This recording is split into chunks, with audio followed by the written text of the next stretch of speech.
परिचय। आज छुट्टी का दिन है और हम शाम को खरीदारी करने बाजार जाएंगे। टीना, कृपया मुझे एक गिलास ठंडा पानी दो। हाँ, अभी लाई पिताजी। पिताजी, आपके लिए पानी। धन्यवाद टीना। पिताजी, मैं आपसे कुछ पूछना चाहती हूँ। हाँ हाँ, पूछो।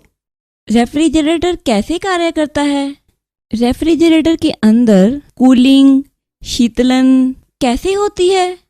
बहुत अच्छा प्रश्न पूछा है टीना। क्या तुम्हें नहीं पता कि रेफ्रिजरेटर ऊष्मागतिकी के सिद्धांत पर कार्य करता है? ऊष्मागतिकी वह क्या होता है पिताजी? ऊष्मागतिकी ऊष्मा के विनिमय का अध्ययन है और हमारा रेफ्रिजरेटर इस सिद्धांत पर कार्य करता है, अर्थात यह अंदर से बाहर की ओर ऊष्मा को पंप करता है। ठीक है पिताजी, मुझे मेरा उत्तर मिल गया और मैं ऊष्मागतिकी के बारे में और अधिक जानना चाहती हूँ। आज आइए ऊष्मागतिकी के बारे में और अधिक अध्ययन करें। उद्देश्य। इस पाठ के अंत में आप निम्न करने में सक्षम हो जाएंगे: ऊष्मागतिकी को परिभाषित करना, तापीय समयावस्था को जानना, ऊष्मागतिकी के नियमों को परिभाषित करना, ऊष्मा आंतरिक ऊर्जा और कार्य को परिभाषित करना, विशिष्ट ऊष्माधारिता की गणना करना, ऊष्मागतिकी अवस्था चरों और अवस्था के समीकरण का विश्लेषण करना, ऊष्मागतिक प्रक्रमों को समझना, ऊष्मा इंजन, रेफ्रिजरेटर और हीट पंप का विश्लेषण करना, उत्क्रमणीय और अनुत्क्रमणीय प्रक्रमों को परिभाषित करना, कनार्ट इंजन को समझना। परिभाषा। ऊष्मागतिकी भौतिकी की वह शाखा है जिसमें ऊष्मा और तापमान और ऊष्मा एवं ऊर्जा के अन्य रूपों के अंतः रूपांतरण की अवधारणाओं का अध्ययन किया जाता है। ऊष्मागतिकी एक स्थूलदर्शीय विज्ञान है। यह स्थूल निकायों का वर्णन करती है और द्रव्य की आणविक संरचना की व्याख्या नहीं करती है। Refrigerator, room heater, sweating water bottle, windshield misting दैनिक जीवन में ऊष्मागतिकी के कुछ सामान्य उदाहरण हैं। तापीय समयावस्था। तापीय समयावस्था किसी निकाय की वह अवस्था होती है जिसमें स्थूलदर्शी चर जो निकाय को विशेषता प्रदान करते हैं समय के साथ नहीं बदलते। आइए एक उदाहरण लें। सर्दी के मौसम में जब आप अपने घर का दरवाजा खोलते हैं तो ऊष्मा बाहर के तापमान को संतुलित करने के लिए बाहर निकलती है। कुछ समय बाद आप महसूस करते हैं कि घर के अंदर और बाहर का तापमान एक समान है। यह तापीय समयावस्था के कारण होता है। तापीय समयावस्था वातावरण और दीवार की प्रकृति पर निर्भर करती है जो निकाय को वातावरण से अलग करती है। ऊष्मागतिकी का शून्यवां नियम। ऊष्मागतिकी के शून्यवें नियम के अनुसार यदि दो निकाय ए और बी एक तीसरे निकाय सी के साथ अलग अलग समयावस्था में हैं तो निकाय ए और बी एक दूसरे के साथ समयावस्था में होते हैं। वह भौतिक राशि जो यह निर्धारित करती है कि कोई निकाय एक दूसरे निकाय के साथ समयावस्था में है या नहीं, तापमान कहलाती है। अब शून्यवें नियम को इस प्रकार व्यक्त किया जा सकता है: तापमान एक ऐसी अदिश राशि है जो सभी ऊष्मागतिक निकायों का एक गुण है। इस प्रकार तापमान की समता तापीय समयावस्था के लिए आवश्यक व अनिवार्य शर्त है। आंतरिक ऊर्जा, ऊष्मा और कार्य। आंतरिक ऊर्जा, ऊर्जा की वह मात्रा जो किसी पिंड में इसके अणुओं और उनकी अन्योन्य क्रिया से उत्पन्न अनियमित गति के कारण होती है, आंतरिक ऊर्जा कहलाती है। ऊष्मा वह ऊर्जा जो एक पिंड से दूसरे पिंड में उनके तापांतरों के कारण प्रवाहित होती है, ऊष्मीय ऊर्जा कहलाती है। कार्य, निकाय पर बाह्य सामान्यीकृत यांत्रिकीय सीमाओं में परिवर्तनों द्वारा एक निकाय से दूसरे निकाय में स्थानांतरित ऊर्जा को कार्य के रूप में जाना जाता है। आइए एक उदाहरण लें। एक पात्र में एक गैस रखी जाती है। गैस के ऊपर एक पिस्टन लगा दिया जाता है। जब अणुओं में प्रसार होता है तो यह बहुत अधिक आयतन घेर लेती है। यह विस्थापन किया गया कार्य है। ऊष्मागतिकी का प्रथम नियम। किसी निकाय की आंतरिक ऊर्जा U ऊर्जा स्थानांतरण के दो तरीकों द्वारा बदल सकती है, ऊष्मा और कार्य। ऊष्मागतिकी के प्रथम नियम के अनुसार निकाय को दी जाने वाली ऊर्जा डेल्टा Q का कुछ भाग निकाय की आंतरिक ऊर्जा डेल्टा U को बढ़ाने और शेष वातावरण पर कार्य डेल्टा W करने में व्यय होती है। डेल्टा Q बराबर delta U plus delta W, जहां डेल्टा Q बराबर वातावरण द्वारा निकाय को दी जाने वाली ऊष्मा, डेल्टा W बराबर वातावरण पर निकाय द्वारा किया गया कार्य, डेल्टा U बराबर निकाय की आंतरिक ऊर्जा में परिवर्तन। यदि निकाय को दी जाने वाली ऊष्मा वातावरण पर कार्य करने में निकाय द्वारा पूर्ण रूप से प्रयुक्त हो जाए तो डेल्टा U बराबर 0। इससे प्राप्त होता है डेल्टा Q बराबर डेल्टा W। विशिष्ट ऊष्माधारिता। किसी पदार्थ की विशिष्ट ऊष्मा ऊष्मा की वह मात्रा है जो पदार्थ के एकांक द्रव्यमान का तापमान 1 केल्विन या 1 डिग्री सेल्सियस बढ़ाने के लिए आवश्यक हो। m द्रव्यमान के एक ठोस का तापमान डेल्टा T तक बढ़ाने के लिए डेल्टा Q ऊष्मा की आवश्यकता है, जिसे इस प्रकार व्यक्त किया जाता है। डेल्टा Q बराबर mc डेल्टा T। मोलर विशिष्ट ऊष्मा C बराबर 1/n गुणा dQ/dt। लगभग दी गई मात्रा तक प्रत्येक धातु के तापमान को बढ़ाने के लिए प्रति अणु 25 joule mole inverse Celsius inverse की जरूरत होती है। तापमान के साथ ठोसों की विशिष्ट ऊष्मा का परिवर्तन 0 डिग्री से 100 डिग्री सेल्सियस तक तापमान के फलन के रूप में जल की विशिष्ट ऊष्मा को आलेखित किया गया है। उदाहरण। आइए एक उदाहरण लें। एक ब्रेड से प्राप्त ऊर्जा द्वारा 60 किलोग्राम भार वाला एक व्यक्ति कितने मीटर तक चढ़ सकता है यदि वह 1 लाख कैलोरी ऊष्मा उत्पन्न करती है। मान लें कि मानव शरीर 28% की कार्य क्षमता से कार्य करता है। G का औसत मान 9.8 मीटर प्रति सेकंड वर्ग लें। आइए हल देखें। यहां द्रव्यमान और कार्यक्षमता दी गई है जो क्रमशः 60 किलोग्राम और 28% है। मान लीजिए कि अभिशिष्ट ऊंचाई h है। अब हम जानते हैं कि किया गया कार्य स्थितिज ऊर्जा के बराबर होता है, अतः इसे सरल करने पर हम प्राप्त करते हैं 60 गुणा 9.8 गुणा h जूल। इसकी गणना करने पर हमें प्राप्त होता है 586 h प्रति 4.2 जूल। प्रक्रम से संबद्ध ऊष्मा बराबर 1 लाख कैलोरी। गणना करने पर हमें प्राप्त होता है 28/100 गुणा 1 लाख, जो बराबर है 588 h/4.2 के। अतः h बराबर 200 मीटर। अतः व्यक्ति 200 मीटर तक चढ़ सकता है। ऊष्मागतिक अवस्था चर और अवस्था समीकरण।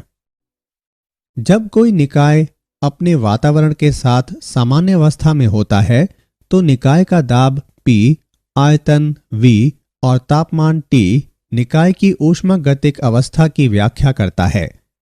इन्हें अवस्था चर भी कहा जाता है। समीकरण अवस्था किसी पदार्थ द्वारा संतुष्ट P, V और T के मध्य एक संबंध है। सरलतम अवस्था समीकरण आदर्श गैस समीकरण है। जब हम एक विशिष्ट तापमान के लिए दाब और आयतन के मध्य एक ग्राफ खींचते हैं तो प्राप्त वक्र समतापी कहलाता है। CO2 के लिए अलग अलग समतापियों के आलेख इस प्रकार हैं। ऊष्मागतिक प्रक्रम। स्थैतिक कल्प प्रक्रम। ऐसा निकाय जो अपने चरों को इतनी मंद गति से बदलता है कि यह पूरी प्रक्रम में अपने वातावरण के साथ तापीय या तांत्रिकीय समावस्था में रहता है। स्थैतिक कल्प प्रक्रम में प्रत्येक चरण में निकाय और वातावरण के दाब और आयतन में बहुत कम अंतर होता है। समआयतनिक प्रकरम। समआयतनिक प्रकरम में आयतन नियत रहता है। गैस पर या गैस द्वारा कोई कार्य नहीं किया जाता है। गैस द्वारा अवशोषित ऊष्मा पूरी तरह से इसकी आंतरिक ऊर्जा और इसके तापमान को परिवर्तित करने में व्यय होती है। नियत आयतन पर ऊष्मा की दी गई मात्रा के लिए तापमान में परिवर्तन का निर्धारण गैस की विशिष्ट ऊष्मा द्वारा किया जाता है। समदाबी प्रकरम। समदाबी प्रकरम में दाब निश्चित रहता है। अवशोषित ऊष्मा का कुछ भाग आंतरिक ऊर्जा को बढ़ाने में और कुछ भाग कार्य करने में व्यय होता है। नियत दाब पर ऊष्मा की दी गई मात्रा के लिए तापमान में परिवर्तन गैस की विशिष्ट ऊष्मा द्वारा निर्धारित होता है। चक्रीय प्रकरम। चक्रीय प्रकरम में निकाय अपनी मूल अवस्था में वापस लौट आता है, चूंकि आंतरिक ऊर्जा एक अवस्था चर है। एक चक्रीय प्रकरम के लिए डेल्टा U बराबर 0 अवशोषित कुल ऊष्मा निकाय द्वारा किए गए कार्य के बराबर होती है। समतापी एवं स्थिरोष्म प्रकरम। समतापी प्रकरम। इस प्रकरम में निकाय का तापमान नियत रहता है।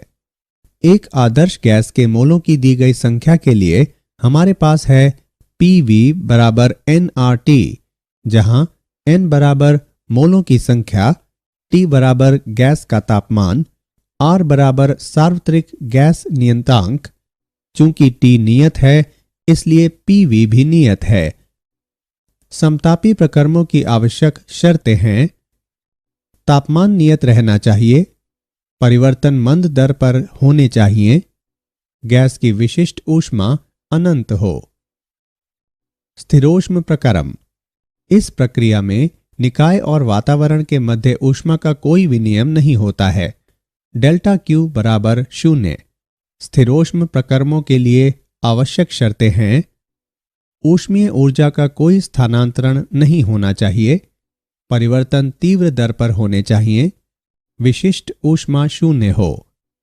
एक आदर्श गैस का दाब आयतन वक्र दो समतापियों को जोड़ने वाले दो स्थिरोष्म प्रकरमों को प्रदर्शित करता है। ऊष्मा इंजन। ऊष्मा इंजन एक ऐसा उपकरण है जो एक कुंड से निकलने वाली ऊष्मा के एक भाग को उच्च तापमान पर उपयोगी कार्य में बदलता है और शेष को निम्न तापमान पर कुंड को निराकृत कर देता है। ऊष्मा इंजन 4 घटकों से मिलकर बनता है: स्रोत, जहां से ऊष्मा निकलती है; सिंक, जहां ऊष्मा के एक भाग को निराकृत किया जाता है; कार्यकारी पदार्थ, कुछ गैस या जलवाष्प जो कोई उपयोगी कार्य करने के लिए फैलता है; मशीन, कोई यांत्रिक निकास जिस पर उपयोगी कार्य किया जाता है। कुशलता। ऊष्मा इंजन की कुशलता को किए गए कार्य और स्रोत से निकलने वाली ऊष्मा के अनुपात द्वारा व्यक्त किया जाता है।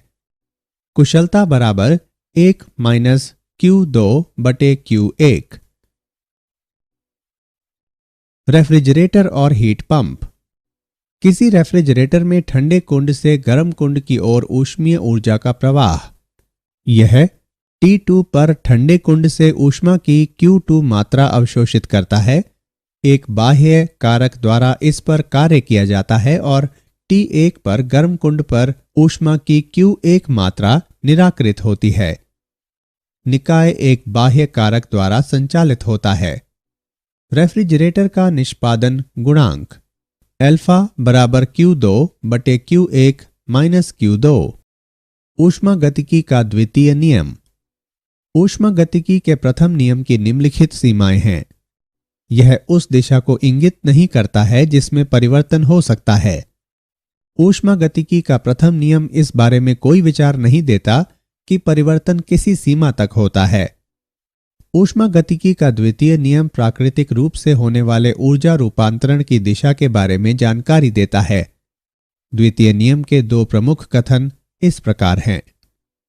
क्लासियस कथन: ऐसे उपकरण का निर्माण करना असंभव है जो जब एक चक्रीय प्रक्रिया में परिचालित हो तो एक ठंडे पिंड से गर्म पिंड में ऊष्मा स्थानांतरण के अतिरिक्त कोई अन्य प्रभाव उत्पन्न न करे। केल्विन प्लांक कथन: ऐसे उपकरण का निर्माण करना असंभव है जो जब एक चक्रीय प्रक्रम में परिचालित हो तो एक स्रोत से ऊष्मा लेकर इसे पूरी तरह से कार्य में रूपांतरित कर दे। उत्क्रमणीय और अनुत्क्रमणीय प्रक्रम। उत्क्रमणीय प्रक्रम यह वह प्रक्रम है जिसे पुनः विपरीत दिशा में प्राप्त किया जा सकता है ताकि निकाय और वातावरण प्रत्यक्ष प्रक्रम में प्रत्येक चरण पर उसी एक समान अवस्था से गुजरते हैं। विद्युत अपघटन एक स्प्रिंग का मंद स्पीडन एवं विरलन उत्क्रमणीय प्रक्रम के उदाहरण हैं। अनुत्क्रमणीय प्रक्रम यह एक ऐसा प्रक्रम है जो अपनी मूल अवस्था में वापस नहीं लौटते। निकाय प्रत्यक्ष प्रक्रम में एक समान मध्यस्थ अवस्था से नहीं गुजरता है। सभी रासायनिक अभिक्रियाएं और प्राकृतिक प्रक्रम अनुत्क्रमणीय प्रक्रम के उदाहरण हैं। Connaught engine. कनाट का इंजन उत्क्रमणीय चक्र के कार्य करता है जिसे कनाट का चक्र कहा जाता है। एक कनाट के चक्र में निम्न चरण होते हैं। समतापी प्रसार।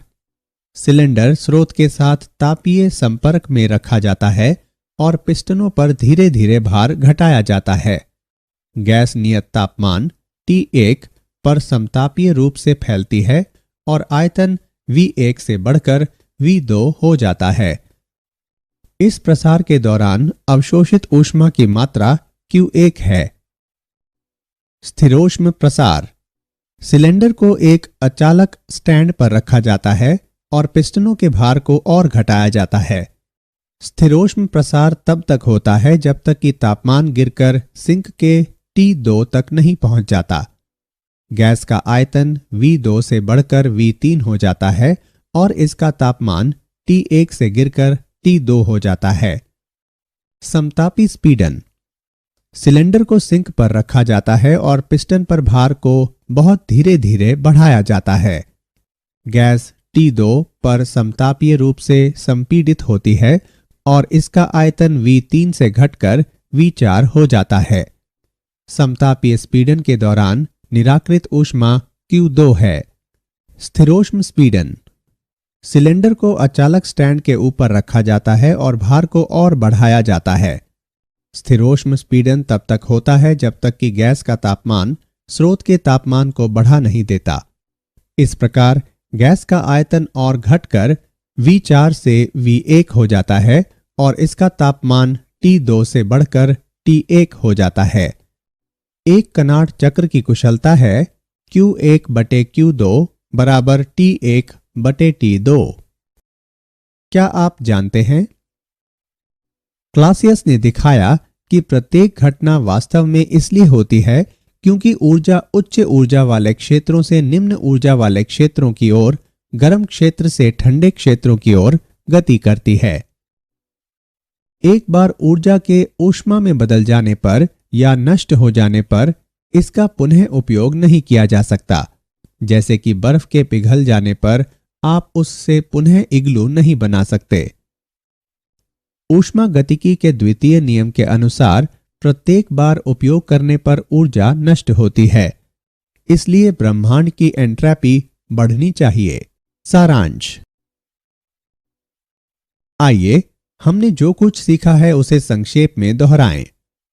ऊष्मा गतिकी भौतिकी की वह शाखा है जो ऊष्मा और तापमान और ऊष्मा के अंतः रूपांतरण और ऊर्जा के अन्य रूपों की अवधारणाओं पर चर्चा करती है।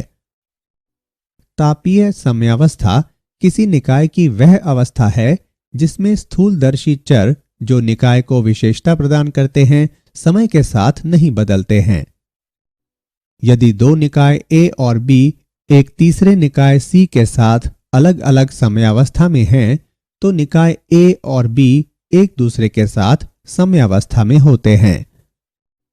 निकाय को दी जाने वाली ऊर्जा का कुछ भाग निकाय की आंतरिक ऊर्जा बढ़ाने में और शेष वातावरण पर कार्य करने में व्यय होता है। किसी पदार्थ की विशिष्ट ऊष्मा ऊष्मा की वह मात्रा होती है जो पदार्थ के एकांक द्रव्यमान का तापमान 1 केल्विन या 1 डिग्री सेल्सियस बढ़ाने के लिए आवश्यक हो। ऐसे उपकरण का निर्माण करना असंभव है जो जब एक चक्रीय प्रक्रम में परिचालित हो तो एक ठंडे पिंड से गर्म पिंड में ऊष्मा स्थानांतरण के अतिरिक्त कोई अन्य प्रभाव उत्पन्न न करे। ऐसे उपकरण का निर्माण करना असंभव है जो जब एक चक्रीय प्रक्रम में परिचालित हो तो एक स्रोत से ऊष्मा लेकर इसे पूरी तरह से कार्य में रूपांतरित कर दे।